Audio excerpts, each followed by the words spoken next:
They buried the Hunter Biden story before the election because they were like, we can't risk having the election thrown to Trump.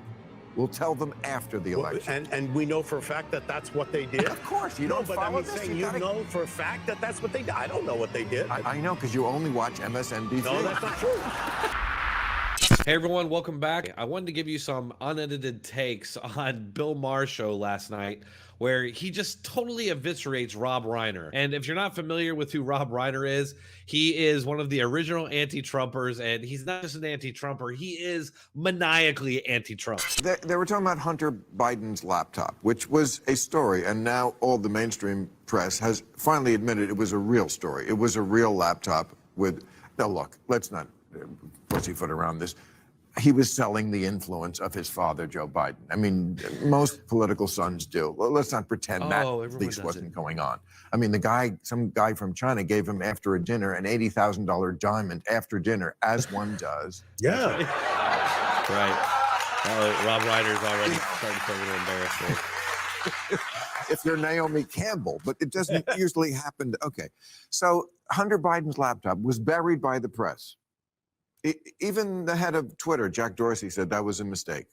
They buried the story because they remembered what happened with James Comey and the letter 11 days before the 2016 election. Comey said, we got to reopen this email investigation with Hillary Clinton. And it probably was the last. I mean, she ran a horrible campaign, didn't go to Wisconsin. We know all that.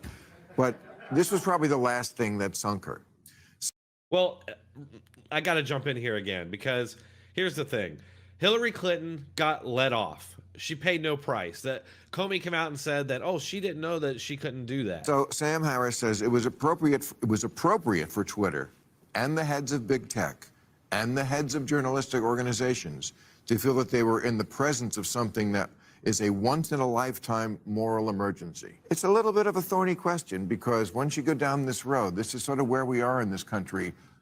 The other side is so evil, anything is justified in preventing them from taking office. Hey, I just want to jump in. Anybody's watched my channel for as long as it's been around for quite a while, or know me from past old internet forums, this is what I've been saying. This is something I repeat all the time, that they're dangerous. The left and the Democrats are dangerous because they set everything up as this crisis that only they can fix, and unless they're in power, then it's all done. It's all over. And they increasingly ratchet up the rhetoric against their political opponents or anybody that stands in the way, to the point, you know, they've gone from racist, white supremacist, domestic enemy, and now they're saying semi-fascist. I mean, they're just going to keep ratcheting up to justify the things that they want to do to us, and guaranteed they're not good things.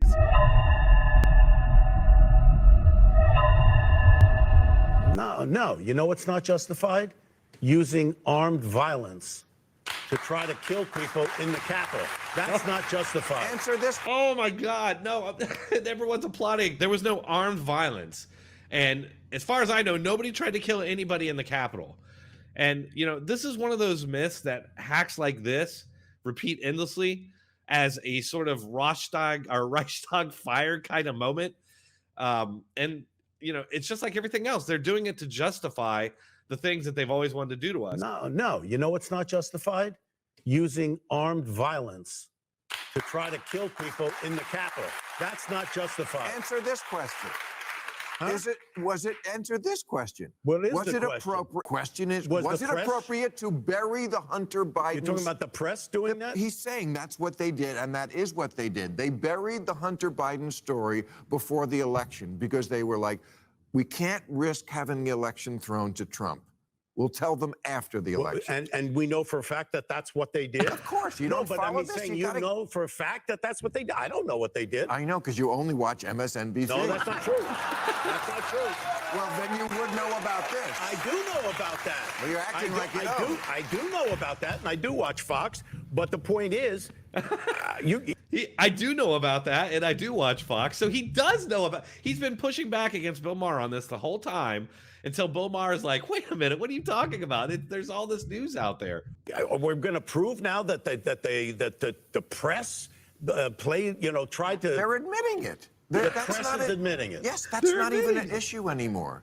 They're saying, yes, we basically did this because we didn't want this to throw the election.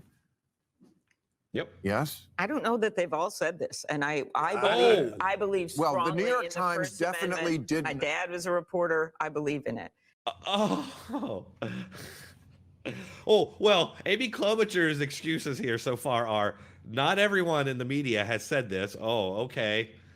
Because that's something that we would expect, right? And that this Democrat politician, Amy Klobuchar, believes is the word she used, in the Democrat state media because her dad was a reporter. The more things change, the more they stay the same. Except we know for a fact that those 51 intelligence officers lied, and the media lied when they called a true story, a absolutely 100% real story, Russian propaganda.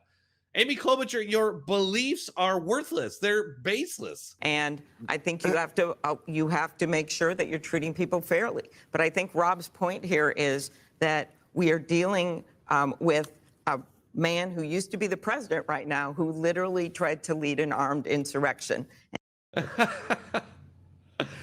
Lies. Everything that these people say and believe are just lies and myths. They're everything that they accuse us of being. Disinformation sponges and conspiracy theorists. I think there's a very real concern about what their provenly violent left-wing mobs are going to do ahead of this election, armed with the justification in their heads that if they don't do something, then it's the end of democracy, or even worse than that, the end of the earth. All right, folks, make sure to head on over to flipcitymag.com and check that out. Hit that like button, share, subscribe, and let me know what you think of this interview in the comments.